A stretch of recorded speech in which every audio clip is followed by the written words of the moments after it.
ஒரு மாதத்துக்கு முதல் சறுக்கி விழுந்ததுலேருந்து முள்ளந்தண்டிலேருந்து 2 இடுப்பும் வலியாக இருக்குது, அதோட தலைவலியும் இருக்குது. இயேசுவின் நாமத்திலே இந்த தலைவலி இந்த நிமிஷத்தோட விலகி செல்லுவதாக. I remove you in Jesus name. இந்த முள்ளந்தண்டு எந்த இடத்துல விலகி இருக்கிறதோ உன்னை பார்த்து நீ அசைந்து நீ உன் ஸ்தானத்துக்கு திரும்புவாயாக என்று கட்டளெடுக்கிறேன்.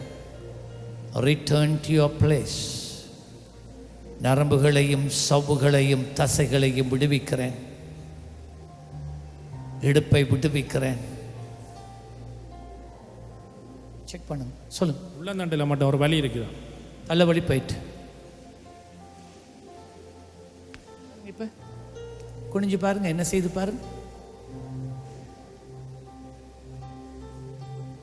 கொஞ்சம் ஸோ தலைவலி போயிட்டு, முள்ளந்தண்டு போயிட்டு, இடுப்பில் இருந்த வலியும் போயிட்டு. God bless you.